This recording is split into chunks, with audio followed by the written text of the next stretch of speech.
Alrighty, what's up guys? Matt here from Loon Outdoors, and today we're tying just a little quick down and dirty, I call it a guide sculpin. It's a pattern I swing on a 4-weight trout spay here in Northern California for trout. So to start things off, in the vise we have a Firehole SS shank. It's a straight shank upturned eye. This is the 0.75 inch variant. So what I do here is I'm just going to go ahead and build just a little bit of a thread base. I'm using the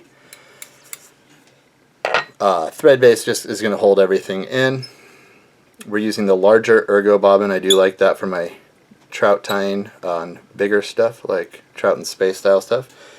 And next up we're just going to use a little stinger hook. This one happens to be the Firehole Stick 714. The Home Run or the HR 482 from Ahex would work. You could use a Gamakatsu. Owner Mosquito Light works really well. That's a really sticky hook, and you can see I'm only going to put it in about a ½ inch. This isn't going to be replaceable. I know a lot of people love having replaceability on this style of fly, but it's such a quick tie. I just really don't bugger with it too much. Next up, use my trusty dollar nail clippers to cut the wire if they're not dead. If not, I'll go to my trusty old 5-inch razors that get used for everything under the sun now because they do wear out. So next up, I'll just double that back, just creating a nice little smooth line there. And this is a double pupil from Hairline. This is in a chartreuse color, and I'm going to move that kind of just, I would say this is a 1/8 of an inch away from the eye of the hook. We'll do some figure eights, some round the worlds, and we'll come back and we're kind of ready to start meat and potatoes. So you can see here this giant slime ball behind the fly is my bench rings with my ice stub. So I'm just going to simply use ice stub in orange, and this is it's kind of goofy, but 100% this is like Euro squirrel type activity here, just creating a hot spot. Maybe it's an egg, who knows. I just dig a little bit of a hot spot being underneath the belly here. And also this is going to help my tail to kick outwards. So my tailing materials, and there's a few options here. These little guys right here, they come in this bag. They're called Emu Feathers, and what you kind of have to do is dig around for like the right ones. So I kind of like these little kicky guys here, and I want them to have kind of a funky little bend to them. I'm not worried about it. And I kind of dig this funky little bend. I'm going to go a little bit longer with it. They don't foul very easy. They're kind of a stiffer stem. And they're going to lighten up in the water quite a bit too. Has a ton of barbules on it. It's a really cool feather. I think a lot of guys use them for like gill plates and stuff. You can see I'm going to find a few more in here, and I'm going to add in some little bulkier options. I'm going to get this out of the way because that's not helping anybody. So and this fly is really designed just to be one of those flies that you crank 10 out of and you don't lose a ton of them. So here's another shorty in here. I don't really care what they end up totally looking like. I just like this flappability that they get when they soften up. That's a very important terminology. Flappability should be added to the dictionary. So if you don't have these little emu feathers, you can always use something like Sculpin. It's a little bit pointy. It does work just as well. It comes in a million different colors, so I'm perfectly happy with you guys doing that as well. Next up is my olive ice dub. So I'm going to go ahead and dub in just a little bit of olive ice dub here. And this is going to provide some UV flash to the fly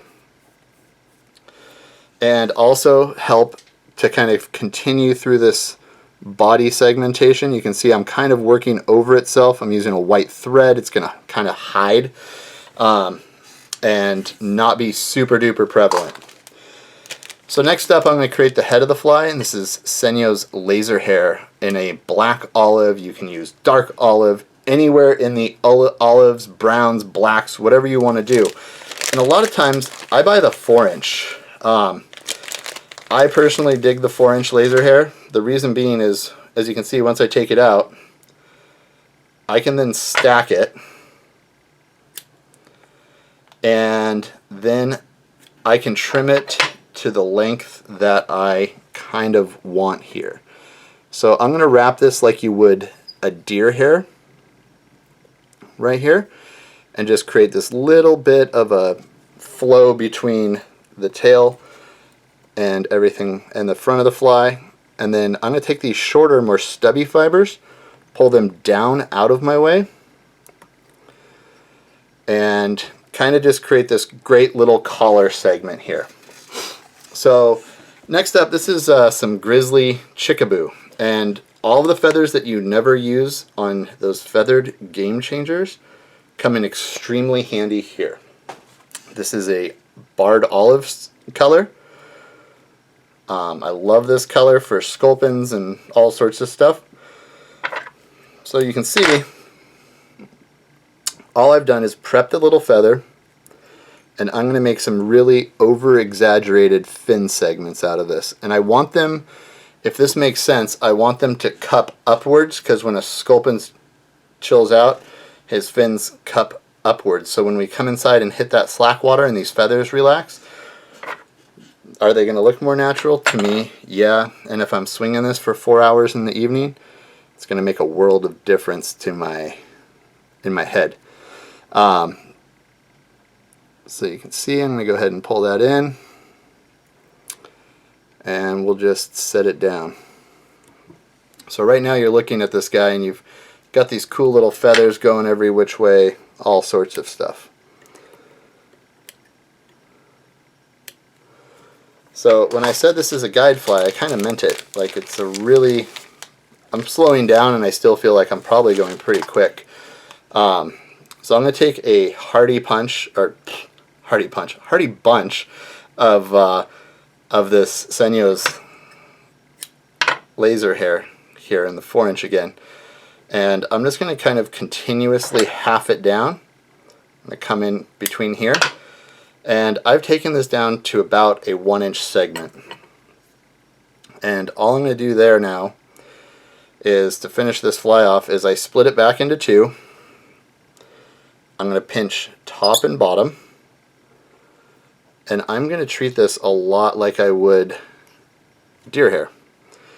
So I'm going to go ahead and kind of push it back into position here, and I'm going to grab just kind of like a little cheater clump, if you will, to put up front here.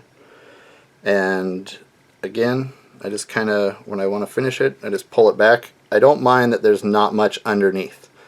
I don't imagine this is a fly that's going to be eaten from underneath a ton.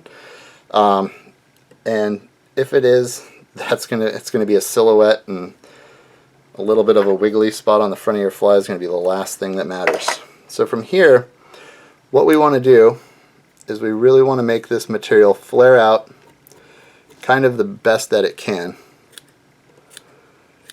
So I just start trimming, and you want to be careful not to trim your fins off. You don't want to trim the fins. Never good. And this will kind of get pushed back once we start manipulating a little bit more. Really want to go super flat on the bottom. But all in all, it's just a little itty bitty sculpin pattern with a big bulbous head. That seems to work great. And I like to secure this all in with, I'm going to go ahead and push. I kind of push a lot of UV resin into the front of the fly and on this little first segment here. And what I feel like that does is it just makes it so, in my head at least, that it's going to create some wiggle, kind of like those old disc things that they used to sell. But it's a little bit different. And you can play with the front materials. If you don't have this Senyo's laser hair, you can just use a standard dubbing. Works just about the same. So you can see at the end of the day, it's just kind of little multi-point guide fly, comes out, sinks like a rock, and once it gets slicked out, it's just got this little killer fishy profile. So hope you guys enjoy that. Tie them in a ton of different colors. Go out and swing them for some trout. And again, thanks for watching.